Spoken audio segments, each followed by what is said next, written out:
Hey everyone, today we're going to be building a quick project that is a very good seller in my local area, and maybe it could work out for you guys as well. It's a planter box in the shape of a wheelbarrow.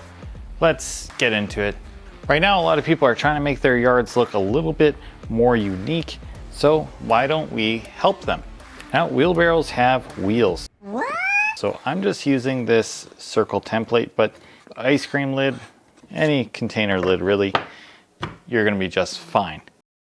Next, find the center of your circle. I place mine up against two straight edges, the top and the right, so I can measure in 3.5 inches, which is half the diameter of my circle. All right, so I've marked the center of my 7-inch circle here. Next, I will trim down this board and drill a 1/2 inch circle all the way through the middle. And while I'm doing that, if you can do me a huge favor, like the video, subscribe if you're enjoying the video, and leave a comment on what unique designs you've come up with for planters. Perfect, got a hole in the center. Now we're gonna use a jigsaw or a bandsaw. Unfortunately, my jigsaw is non-existent anymore, so I'll be using a bandsaw for this.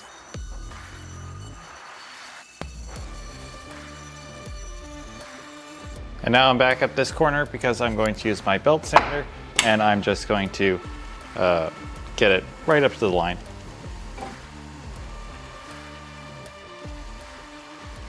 And now we're going to do a round over on both sides of this wheel.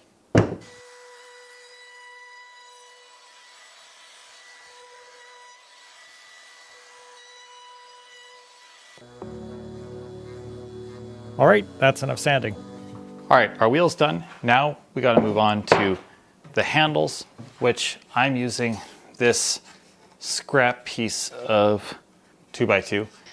I'm going to cut two 24-inch pieces. Those are going to be my handles, and then we're going to have to do some legs on top of that yet.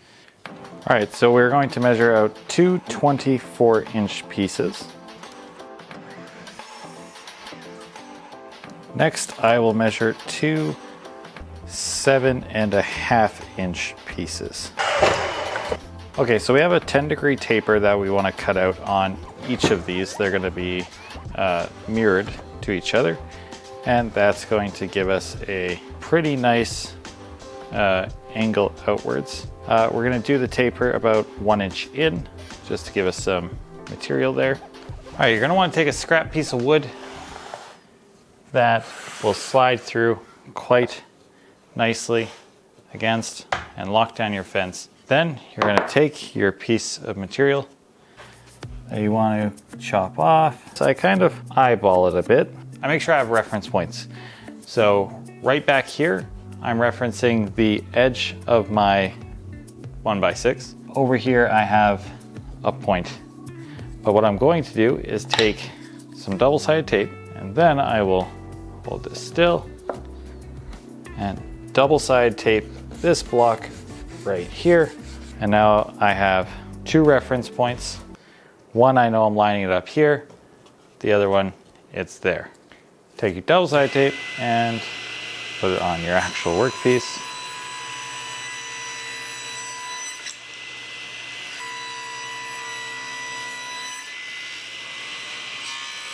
And if that's done correctly, you should have two nearly identical tapers.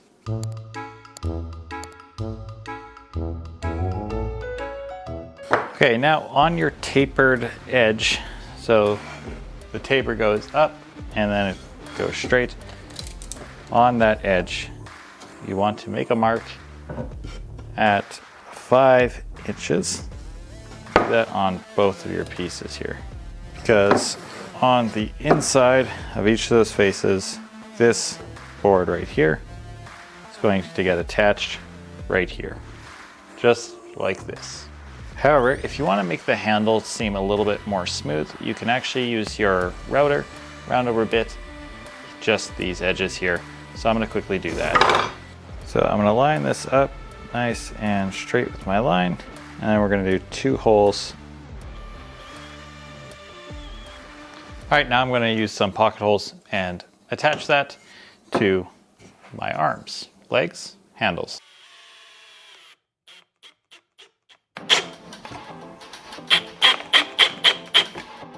This next step is completely optional if you want the wheel to spin or not. I want mine to spin, so I'm going to measure up about 2 inches and drill a 1/2 inch hole. I just used my dowel jig and held it in place. Using a 1/2 inch dowel, have it protrude about 1/2 inch on each side. And I just measured by eye on this side, and now we're going to take a scrap piece of wood, and this is where it gets kind of complicated. it's actually not that complicated. If you just clamp a piece of wood in here, you can mark your angles and then just match that up with your miter saw. But because our tapers are 10 degrees, your angle is probably going to be 10 degrees as well. That's what mine was. We're going to cut that out, but we're going to have to make another one of these that is slightly smaller in order to actually hold the wheel in its place. Otherwise, the front is still just super floppy. And to attach these, I just used a single screw on each side of the piece here. And after attaching both screws, I widened up the hole with my 1/2 inch drill bit, jammed a dowel in there with some glue, and then flush trimmed it just to make it a little bit nicer looking on the outside. Repeat that entire process all over again, and then we're ready to move on to the planter box portion of this, which is extremely simple. I do a little sanding here and there. All right, now we're gonna make the box. The box is going to be 13.5 by 11 inches wide.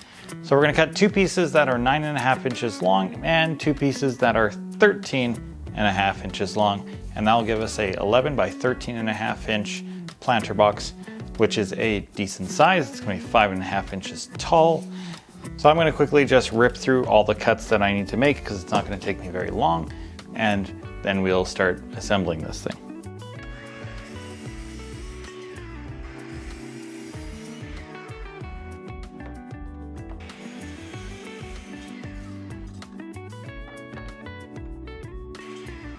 All right, let's quickly go over the parts list for the box.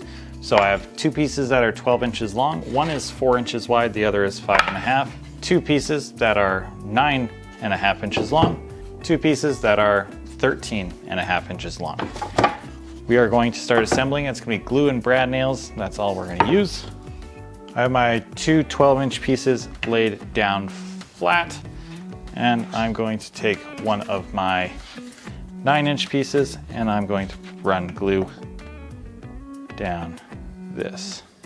Got a little bit of squaring up to do, but we'll do that as we attach this. Take it and just give it a little squish.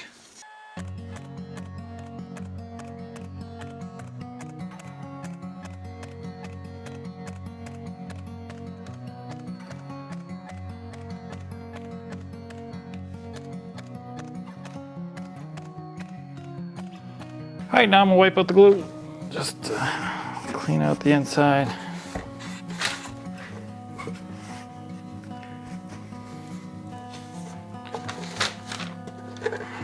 Same thing on the bottom.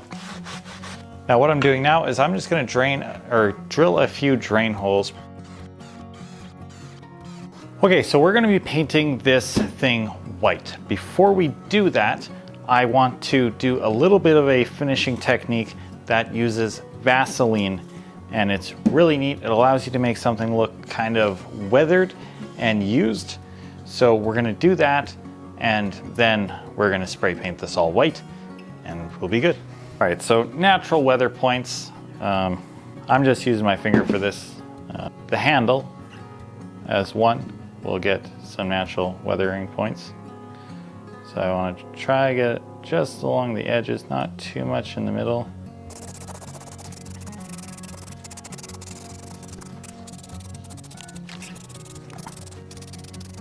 All right, so tomorrow we'll come back, we'll wipe it off, and it should be pretty cool looking, hopefully.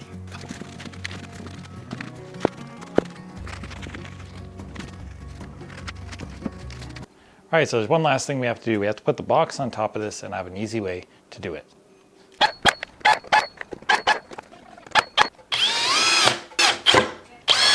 All right, so there we have it. It's the next day. We've fully assembled our wheelbarrow planter. And I honestly think it's gonna be a really good seller, and you could do a lot of different things to kind of customize the design of this.